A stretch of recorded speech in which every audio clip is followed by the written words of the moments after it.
Hello and welcome to another video here on Powerdojo. In this video, we're going to have a look at the second type of grouping called bins. In one of my previous video, I explained the grouping of type list, which takes in categorical values. You can check that video by clicking on the link at the top right over here. In today's episode, we're going to have a look at the group type bins. Now, unlike list, bins take in numerical values in order to group the values in a particular column.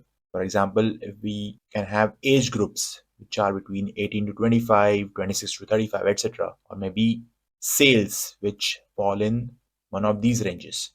So let's switch to Power BI for the demonstration. So over here we have a data set called population data with three columns in it: country name, country code, and population for the year 2023. These are only the 27 EU states such as Austria, Belgium, and so on.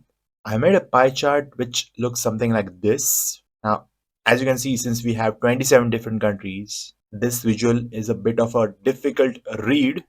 So what can we do to make it more visible, more readable, more easy to visualize these numbers? Is, of course, you guessed it right, make a grouping of countries, or let's say, which have a population of between 20 million to 40 million, 40 million to 60 million, like this. So in order to make this grouping, what we can do is now once again we'll go on the column name on the right side of your data pane, click on more options and select new group. Now over here we have the name of the new group that we're going to create, the group type, bin or list. Since we are going to use the bin group type this time around, we select bin. The next option that we can change is the bin type. So we have two options. First of all, it's the size of the bins or the number of the bins. So what is the difference between these two? Let me just take you back to the data set that we are going to use. So our objective is to create bins for this column in which we have these numbers which correspond to the population of that particular country. Now what we can do is either sort it ascendingly or descendingly and figure out what is the range of the values that we are talking about in this column. So we can see the EU state which has the least population among the 27 is Malta with 500,000, and the EU state with the highest population is Germany with 83 million. So you're talking about a range of 500,000, which is half a million, to 83 million. So just keep this in mind because this will help us in order to defining the bins, in order to configure the bins. Now going back to the two type of bins that we can create. First of all, we can create bins using the bin size. So what is exactly bin size? Irrespective of what kind of bins you are preparing, you need to remember the range of an individual bin will be exactly same. Since these are numerical values, bins will be evenly distributed among the range that we are talking about. In case of bin size, what happens is we can, for instance, provide the size of the bin, let's say 20 million. I want the bin to be of the size of 20 million. That will be from 0 to 20 million, 20 million to 40 million. So it is a bin size of 20 million. It lets you choose this number. And what exactly happens behind the scenes is the first value is going to be by default 0. So it starts from 0, and whatever the bin value that we have set of this time, it's 20 million. This will be the first bin, and so on. And it will go beyond the maximum value that we have in our data set, which is of 83 million for Germany. As you can see, the bin size goes beyond the values that we have in our data set. So this was the one way of creating bins. The other method in which we can create these bins is by stating the number of bins.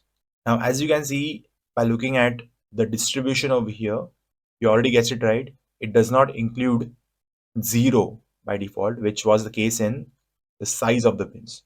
So the starting point of these bins will be the minimum value in our data set, which is 500,000 for Malta. The maximum value of which will be the outer range that will be taken into account while creating this bins is the maximum value in our data set, which is 83 million for Germany. And then it will create this bins depending on the range that is provided. So between half a million to 83 million, it will create bins which will be approximately 17 million in size. case of number of bins, we do not have control over the range of the bins. We only state the number of bins. So in this method, I was able to state I want 5 bins. So it was able to divide equally the range in order to get the number of bins, which is 5. So let's go back to our Power BI report. Click on three dots besides the column name population 2023. Select new group. Once again, we have the bin type options. So I'm going to select size of bins, which is convenient. You can see in this fields, which is already grayed out, the minimum and maximum value. Depending on these ranges, it provides us a bin size, but we don't want this bin size. So I'm going to type in the bin size that I want, which is 20 million, like this. And all I need to do is click on OK. Now you see it has added another column in our data set, which is population 2023 bins. If needed, I can change the name to bin underscore size 20 million.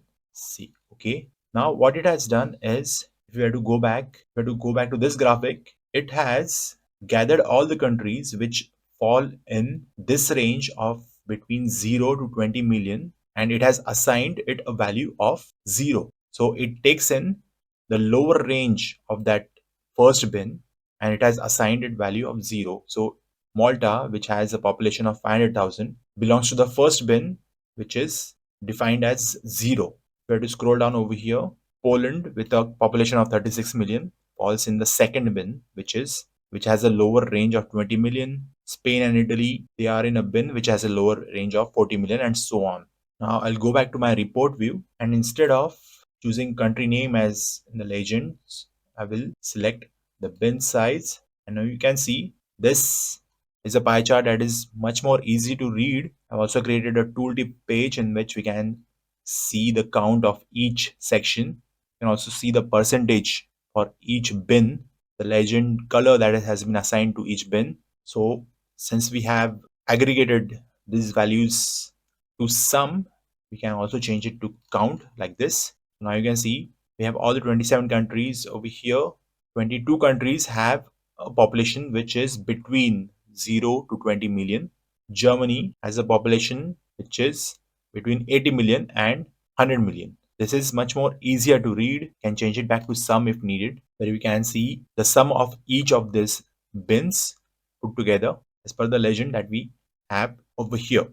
Now this is how you can create groups by using the method of bins on numerical values. Now, unfortunately for bins, we do not have an option to change how we classify this bins.